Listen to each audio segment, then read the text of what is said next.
नमस्कार दोस्तों, कैसे हैं आप सभी लोग। आशा करता हूं कि आप सभी लोग अच्छे ही होंगे। तो आइए दोस्तों, स्वागत है आप सभी का हमारे YouTube चैनल अजय 10+2 पर। तो दोस्तों, हम आपको इस वीडियो में बताने जा रहे हैं विषय गणित और क्लास 7, इसमें दस्ताभ्यास 3। तो पिछली वीडियो में बात की थी हमने इसकी दस्ताभ्यास 3 की, वो पार्ट 1 था और यह पार्ट 2 है। तो आइए दोस्तों, इसमें आपका पहला क्वेश्चन क्या है। पहला क्वेश्चन है, निम्नलिखित बारंबारता बटन का समांतर माध्य ज्ञात कीजिए। तो देखिए इसमें क्या है, क्षैतिज रेखा में तो हम इसे लंबवत रेखा में बदल लेंगे। तो लंबवत रेखा में और ऊंचाई के लिए हम एक्स से प्रदर्शित करते हैं और बारंबारता के लिए एफ से। तो आगे एफ एक्स निकालेंगे यहाँ पे। तो पहले हम देखेंगे ऊंचाई कितनी है, 142 और 143.5, 144.5,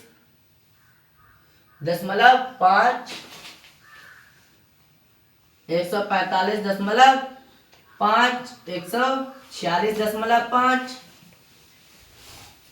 146.5, 147.5। अब देखिए इसकी बारंबारता कितनी है, 142 वाले की बारंबारता है 3, इसकी बारंबारता 3 है, और इसकी 43 वाले इसकी है 5, और 44 वाले 144 की है 7, 145 की भी 7 ही है, और 146 की है 3, 147.5 की है 2। अब हम एफ एक्स निकालेंगे।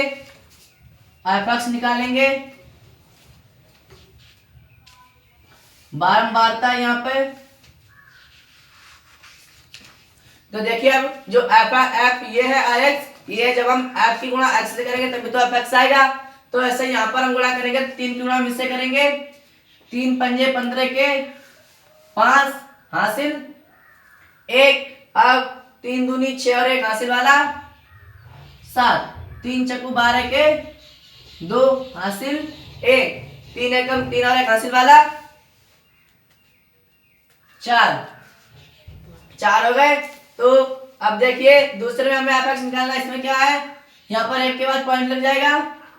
अब 5 के 55, 25 के 5 हासिल 2, और 5 तिया 15 और 2 हासिल वाले 17 हो जाएंगे, हासिल 1 रहेगा, 5 चक्कू 20 और 1 हासिल वाला 21 हासिल 2, 5 एकम 5 और 2 7। इसमें पॉइंट 1 के बाद लग जाएगा।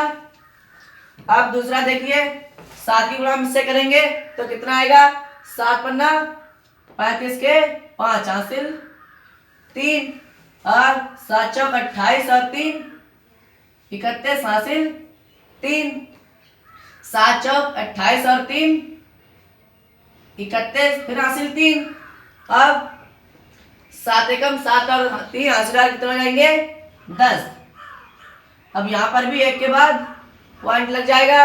अब फिर 7 से करेंगे तो 7 से करेंगे, 7 पन्ना 35 हासिल 3, और 7 पंजे 35 और 3 हासिल वाले कितने हो जाएंगे, 38 हासिल, फिर 3 ही रहेंगे, 7 चौक 28 और 3 31 फिर हासिल 3 ही रहेंगे, 7 एकम 7 और 3 10 हो जाएंगे। यहाँ पर भी पॉइंट 1 के बाद है तो 1 के बाद पॉइंट लग जाएगा। अब 3 की देखिए करेंगे तो 3 पंजे 15 के 5, 3 पंजे 15 के 5 हासिल 1, 3 छक 18 और 1 हासिल वाला 19 हासिल 1, 3 चक्कू 12 और 1 हासिल वाला 13 हासिल 1। अब 3 एकम 3 और 1 हासिल वाला 4। अब 2 का करेंगे तो 2 पंजे, यहाँ पर पॉइंट लग जाए, 2 पंजे 10, 2 पंजे 10 हासिल 1, 2 सत्ते 14 और 1 15 के 5 फिर हासिल 1 है तो 2 चौक 8 और 1 हासिल वाला 9 हो जाएंगे, और 2 दूनी 4। इसमें भी पॉइंट 1 के बाद तो 1 के बाद यहाँ पर पॉइंट लग जाएगा। अब देखिए जो हमें इसके लिए जो सूत्र मिलते हैं, जो सूत्र है उसे कैसे सूत्र जो होते हैं, जब एफ एक्स दोनों दे रखे हैं तो इसके लिए जो सूत्र होता है वो होता है सिग्मा,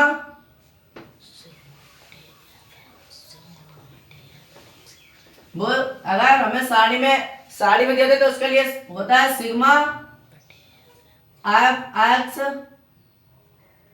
बटे सिग्मा एफ।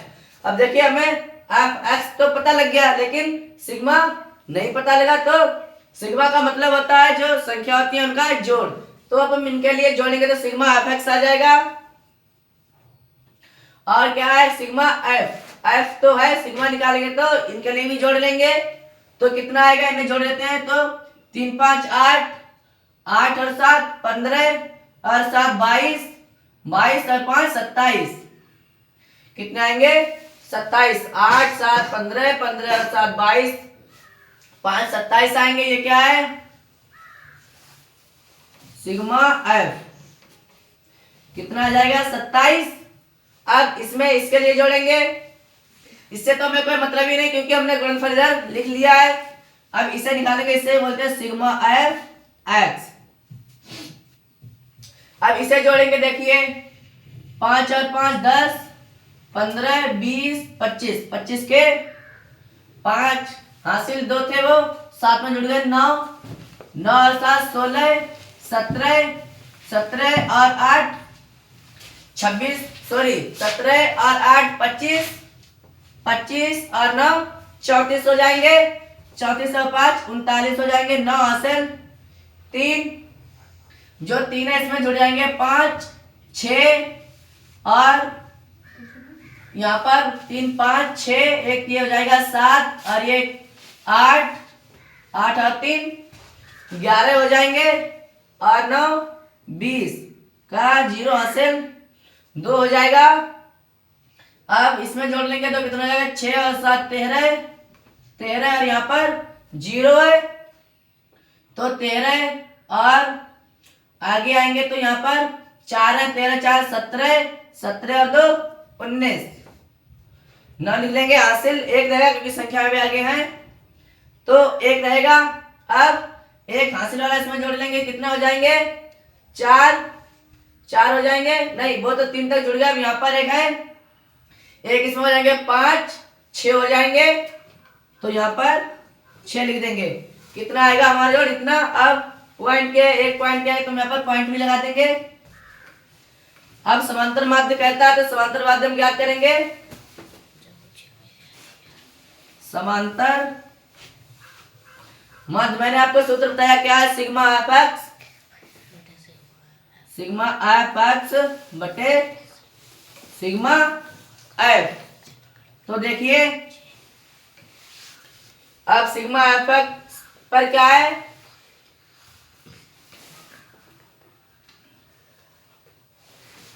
इतना है 5909.5। इसमें दोस्तों कुछ गलतियां लग रही हैं, देखो जोड़ सही है, फिर से देखते हैं जोड़। यहाँ तक 5 20 25 के 5 हासिल 2 और 14 जो 16, 16 17 और 25 9 34 9 आ जाए 3। देखो दोस्तों यहाँ से शुरू करते हैं तो यहाँ पर एक हासिल है, हासिल यहाँ पर एक है तो यहीं से गिनेंगे, लास्ट वाले में है तो एक यहाँ पर एक यहाँ पर है क्योंकि 3 अंक किसमें है, 3 अंक किसमें है, 3 अंक किसमें है और 3 अंक इसमें है, 3 इसमें है 3 इसमें, तो 3 3 तो जुड़ गए, 4 4 वाले बचे थे, 4 4 वाले 2 ही तो बचे हुए हैं, 4 4 वाले 2 बचे हुए हैं और एक हासिल वाला तो 3 हो जाएंगे। तो यहाँ पर गलती हुई है 6 हुए हैं तो यहाँ पर 3 हो जाएंगे क्योंकि अंक यहाँ पर 2 ही तो बचे और एक हासिल वाला था तो कितने हो जाएंगे 3, तो यहाँ पर भी 3 हो जाएंगे। अब देखिए अब आगे हल करते हैं। अब इसके लिए हम हल करेंगे कितना आएगा, देखिए 27 से हम 39 के लिए भाग देंगे, पहले खुद संख्या के लिए छोड़ देंगे तो 39 के लिए भाग देंगे तो कितना आएगा 27, 27 दूनी ज्यादा हो जाएंगे क्योंकि 40 तो जाएंगे तो एक बार जाएगा।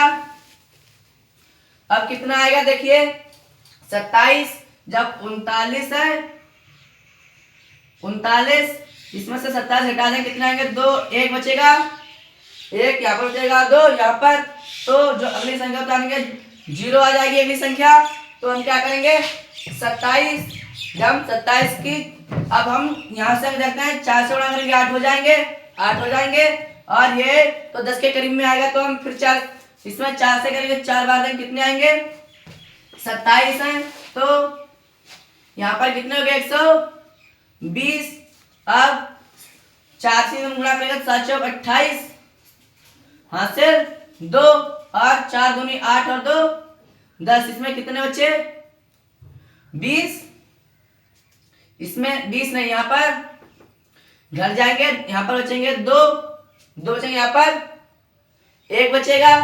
अब अगली संख्या उतारेंगे तो यहाँ पर 9 जाएंगे, 120 है और 21 से ज्यादा थोड़ी है, तो फिर 4 देंगे, फिर 4 ही बार जाएगा 108 आ जाएंगे, 129 है, 108 हो जाएंगे, कितने बचेंगे यहाँ पर 1 बचेगा, यहाँ पर 1 बचेगा, और यहाँ पर देखिए घटाते कितना, यहाँ पर कितना था 129, 9 जोड़े थे मैंने 9 जोड़े थे, तो यहाँ पर 1 बचेगा, और यहाँ पर कितने बचेंगे 2 बचेंगे, यहाँ पर कुछ नहीं बचेगा। तो अब अगली संख्या उतारेंगे 5। जब हम अगली संख्या उतारते हैं तो पॉइंट, अगर पॉइंट की अगली संख्या उतारते हैं तो पॉइंट की अगली संख्या जब उतरती है, जब हम पॉइंट लगाते हैं यहाँ पर पॉइंट लग जाएगा, अब यहाँ पर 5 उतर जाएंगे। अब देखिए भाग देते हैं कितना आता है, अब करेंगे तो 100 पर किए तो 4 से 4 8 200 पर आ जाएगा, लेकिन यहाँ पर 29 है तो कितने हो जाएंगे 58, ज्यादा हो जाएंगे इससे, कितना ये 258 आएगा 8 पे, तो हम 7 बार देते हैं, 7 बार देंगे, यहाँ पर 7 बार देंगे, कितना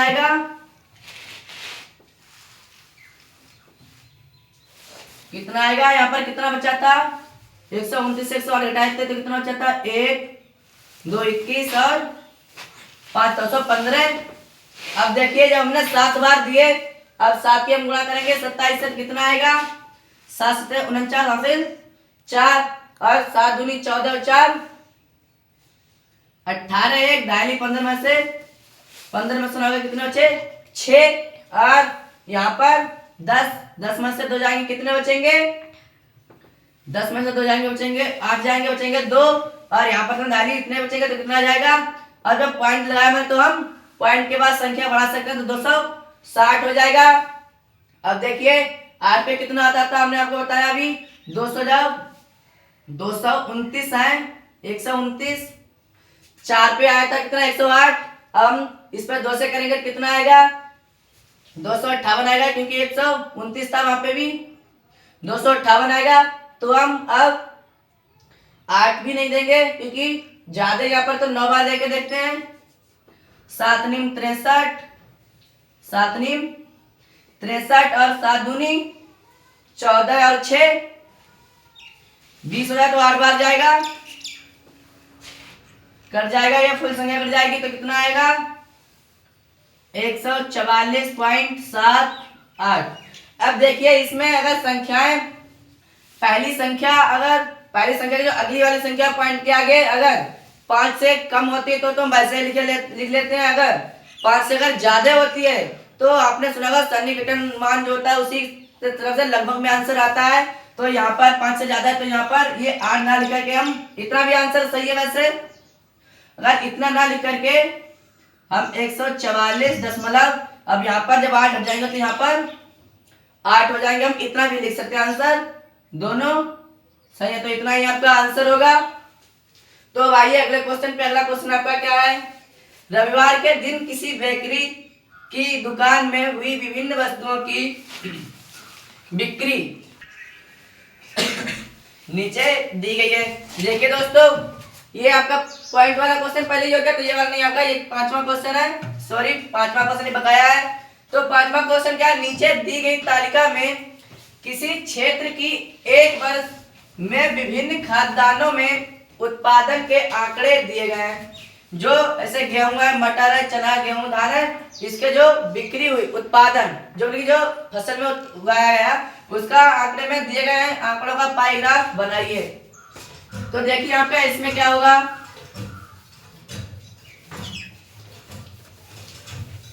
इसमें सवाल कहता है कि पाई ग्राफ बनाइए। तो पाई ग्राफ बनाएंगे, कैसे बनाएंगे देखिए।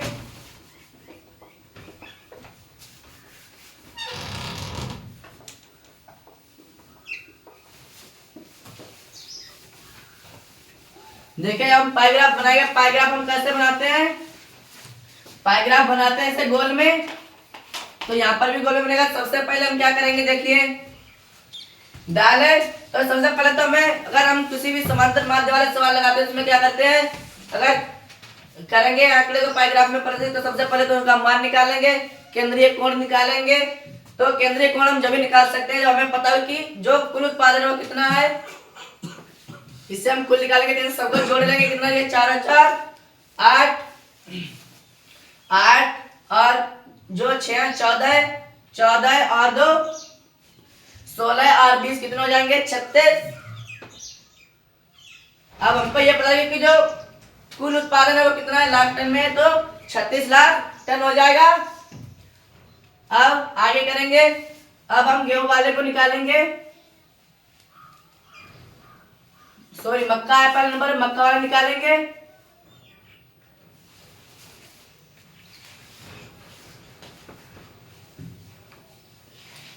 मक्का देखिए, मक्का में कितना है 4, मक्का में कितना है, सबसे पहले हम ऊपर जो संख्या दी होती है उस संख्या को उतारते हैं बटे में कुल संख्या जितनी की जो पूरे में हुई है, जो सब उत्पादन हुआ वो कुल संख्या कितनी है 36।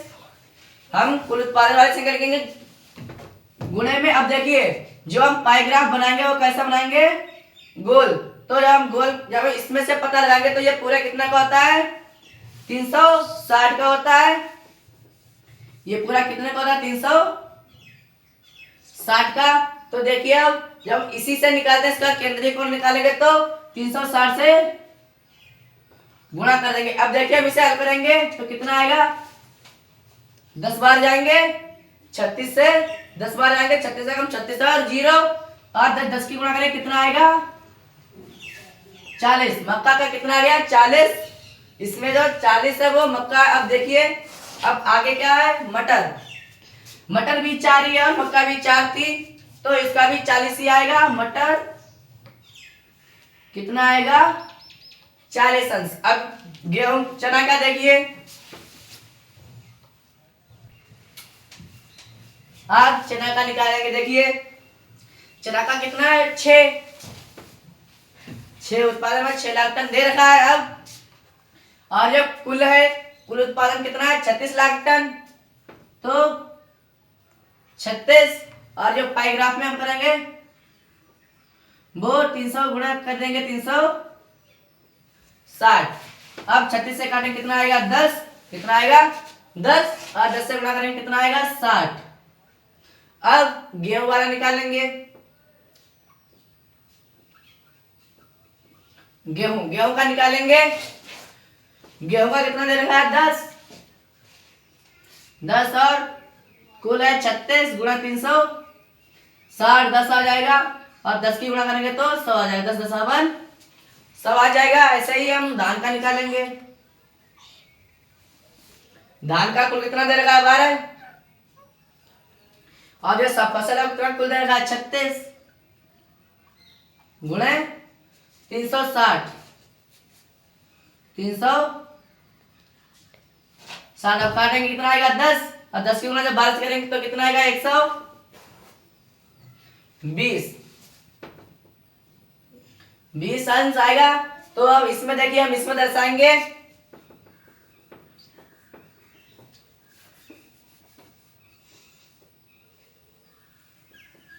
अब देख जब हम पाई ग्राफ में कुछ भी चीज दर्शाते हैं तो एक रेखा हमेशा सीधी रहती है। तो हम कहीं पर भी चाहे ऐसी खींच लें, चाहे सीधी खींच लें, चाहे नीचे चाहे इधर किधर भी खींच सकते हैं रेखा। सीधी खींचते हैं। अब देखिए जो मक्का का कितना है, मक्का का कितना है 40। तो इतना और जो सीधा होता है वो 90 का होता है और जो आधा होगा 45 का होगा, तो आधे से कुछ कम, ये 40 का हो जाएगा। हम चांदा से नाप के लिख सकते हैं, चांदा से नाप कर लिख लेना। अब देखिए यहाँ पर 40 है, ये है क्या, मक्का, ये मक्का है। अब मटर, मटर भी 40% है, 90 से, तो 90 से कुछ कम होगा, ये हो जाएगा 40, ये भी मटर है। अब देखिए चना, अब क्या है आगे, मटर के आगे चना, चना कितना है, 60। अब हम इससे डालेंगे तो 60 का ऐसे पड़ेगा, ये कितना है 60, ये क्या है मक्का, क्या है मक्का, सॉरी चना है, चना, ये है चना। अब देखिए गेहूं कितना है, 100। अब यहां से मैं सीधा खींचिए तो 90 का हो जाएगा, ये 100 का हो जाएगा, तो कितना आ गया 100। ये है क्या, गेहूं, गेहूं। और क्या बचा, धान बचा, क्या धान है, कितना 120। लास्ट वाला कोण अपने आप पता लग जाता है, अगर आप सभी लिखना है तो एक बचेगा, वो 300 से कम, 300 से में बच जाएगा, तो वो बचा हुआ 120 का हो गया। अब ये देखिए पाइग्राफ में आपका प्रदर्शित हो गया। और अगर ऐसे आपको अगर ये कोण गलत है तो हम चांदा से मिला के लिख सकते हैं, चांदा से बना सकते हैं। तो आइए अगले क्वेश्चन पे। अगला क्वेश्चन आपका क्या है, अगला क्वेश्चन है आपका,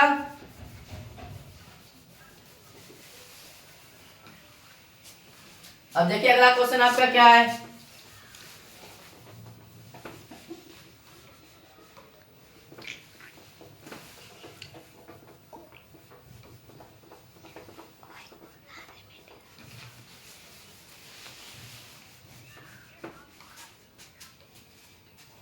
अब देखिए इसमें आपका अगला क्वेश्चन क्या है, रविवार के दिन किसी बेकरी की दुकान में हुई विभिन्न वस्तुओं की बिक्री, जो ये वस्तुएं दे रखी हैं इनकी बिक्री रुपए में नीचे दी गई है, ये जो है वो रुपए में दी गई है।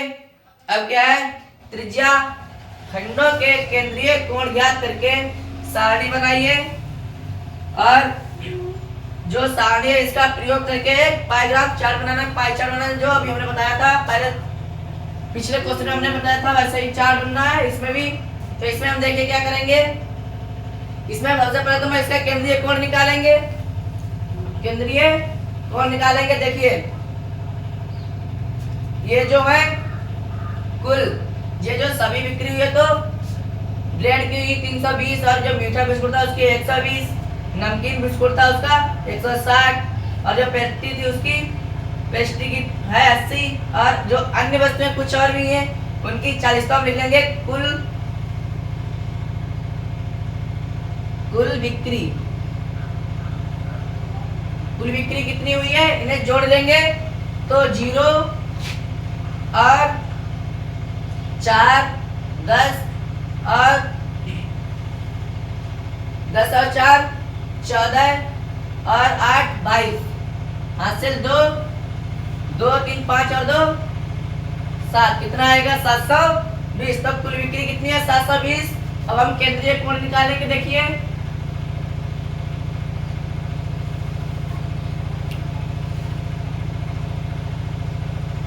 केंद्रीय कोण निकालेंगे। अब पहले ब्रेड का निकालते हैं, ब्रेड का केंद्रीय कोण निकालेंगे तो पहले ब्रेड की जो बिक्री वो लिखेंगे, बिक्री है 320, और कुल बिक्री कितनी है, कुल बिक्री 720। अब देखिए हम इसे ऐसे लिखते हैं, इसका मतलब होता है कि जो कुल बिक्री 720, और 720 में जो ब्रेड की बिक्री वो है 320, 720 में से 320 ब्रेड की बिक्री हुई है। और जब हम इस पाई ग्राफ में बनाएंगे तो 360 से गुणा कर देंगे, क्योंकि हमें जो पूरा गोल होता है वो कितने का होता है, ये 360 अंश का, और हमें इसमें निकालना है, क्योंकि इसमें प्रदर्शित करेंगे तो इसी से करेंगे। तो जीरो से पहले जीरो कट जाएगा, इसे हम 8 से काटेंगे, कितना आ जाएगा 8 चक्कू 32 और 8 नीम 72। अब इसे ऐसे काटेंगे 9 चौक 36, 40 आ जाएगा। अब इसकी गुणा करेंगे 4 चक्कू 16, 160 आ जाएगा, 160 अंश। अब देखिए केंद्रीय कोण के केंद्र मानेंगे। अब हमने आपको कहा कि एक रेखा हम सीधी खींचते हैं, किधर भी खींच लें, क्योंकि एक रेखा से कोण नहीं बनता है, अगर बनेगा वो 180 सरल होता है। अब देखिए इसमें 160 है, अगर 160 का डालेंगे तो इस तरह से आएगा 160 अंश आएगा ब्रेड। अब देखिए अगला इसमें केंद्रीय कोण निकालते हैं, किसका है मीठा बिस्कुट, मीठा बिस्कुट, मीठा बिस्कुट। अब मीठा बिस्कुट देखिए भाई कितना दे रखा है 120, 120। तो इसका केंद्रीय कोण निकालेंगे तो 120 कितने में से है 720 में से, 720 में से 120। तो अब इसे हम काटेंगे, जीरो से जीरो कट जाएगा और 12 एकम 12 बार छंग 72। यहाँ पर गुणा 360 से करेंगे क्योंकि इसका हमें निकालना है। तो अब 6 छंग 36 कितना आएगा 60, कितना आएगा 60। अब हम इसमें 60 का दर्शाएंगे। अब ये एक सीधी रेखा मान के चलते हैं, तो अगर हम यहां से दर्शाएंगे 60 का किस तरह से दर्शेगा,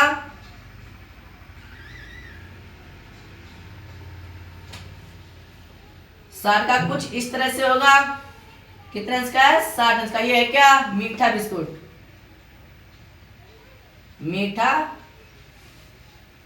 बिस्कुट, ये कितना है 60।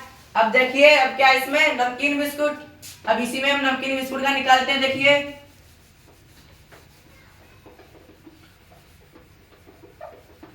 नमकीन बिस्कुट का केंद्रीय कोण निकालते हैं, नमकीन बिस्कुट, इसका हम केंद्रीय कोण नमकीन बिस्कुट में कितना दे रखे हैं 160। हम इसका केंद्रीय कोण निकालते हैं 160, अब है कितने में से कुल है 720, तो 720 में से 160 हो गए। अब यहां पर करेंगे 360, जीरो से जीरो, अब 8 दूनी 16 और 8 नीम 72, 9 एकम 9 और 9 चौक 36, जीरो भी कट जाएगा 40 हो जाएगा, 40 और 2 की गुणा करें कितना आएगा 80 आएगा। तो 80 अंश आएगा। अब इसमें हम 80 अंश को दर्शाएंगे, 90 का सीधा कोण होता है तो 90 से कुछ कम होगा 80। ये कितना होगा 80 आएगा नमकीन बिस्कुट, नमकीन बिस्कुट।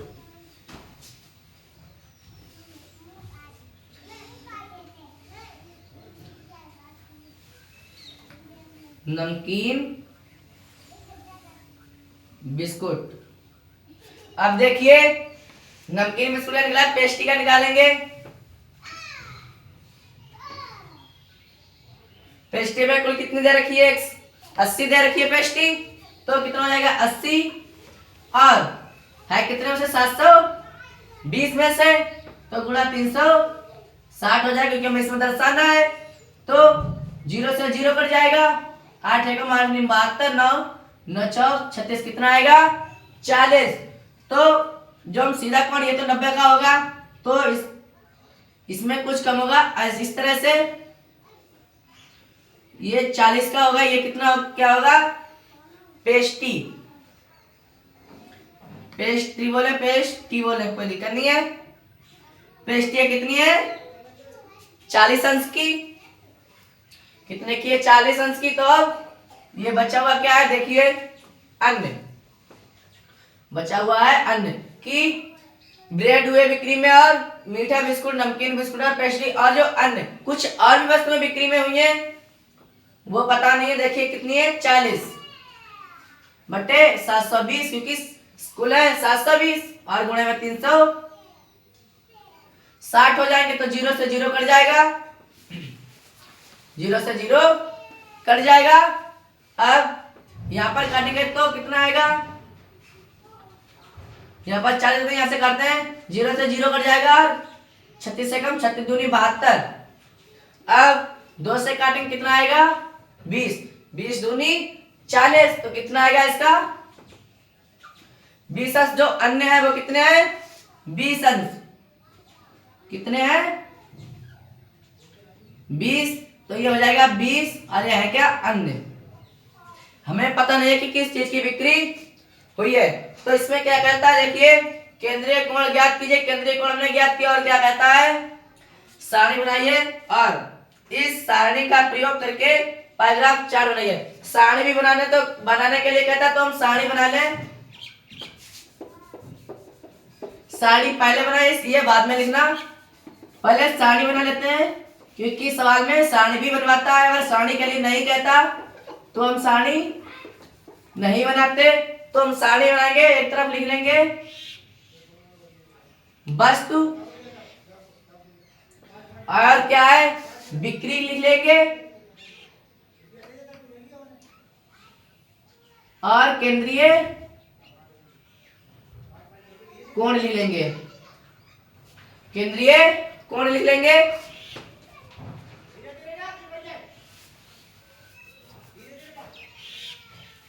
केंद्रीय कोण। अब देखिए वस्तु पहले क्या है ब्रेड और दूसरी है मीठा बिस्कुट, मीठा बिस्कुट, फिर है नमकीन बिस्कुट, नमकीन बिस्कुट ले लेंगे, बाद में पेस्ट्री है पेस्ट्री ले लेंगे, फिर और अन्य। अब देखिए ब्रेड की बिक्री कितनी हुई है 320, 320 और जो मीठा बिस्कुट है वो कितना 120 और जो नमकीन बिस्कुट है वो कितना 160 और जो पेस्ट्री वो कितना है 80 और जो अन्य वो कितने हैं 40। और जो केंद्रीय कोण मैंने निकाले, अब चाहे यहाँ पर हम ऐसे ही लिख लें, केंद्रीय 320 बटे 720 गुणे 360, ऐसे करके लिखने बराबर कितना आया था, ब्रेड का आया था 160, ऐसे लिख दें, या हम ऐसे भी लिख सकते हैं दूसरे का, तो हम दूसरे का 120 का मीठा बिस्कुट कितना आया है 60, खाली 60 अंश लिख दें। नमकीन का कितना आया है 80, नमकीन बिस्कुट का जो पेस्ट्री है वो कितनी आई है 40 अंश में है और जो अन्य वो कितने आए हैं 20 अंश आए हैं। हम चाहे ऐसे लिख दें चाहे ऐसे लिख दें वो सही है। अगर ऐसा लिखेंगे तो ये पता लग जाएगा कि केंद्रीय कोण हमने निकाला कैसे, और वो तो हमने आपको पहले ही बता दिया कि कैसे निकाला है। तो यही आपका आंसर होगा क्योंकि पैराग्राफ पाई चार्ट बनवा रहा है, पाई चार्ट बन गया। और देखिए दोस्तों आपके क्वेश्चन पूरे हुए, तो दोस्तों अगर वीडियो अच्छी लगी हो तो लाइक करें, सब्सक्राइब करें। अगर कुछ कमी हो डाउट हो या समझ में नहीं आता तो कमेंट में लिखकर जरूर बताएं। धन्यवाद।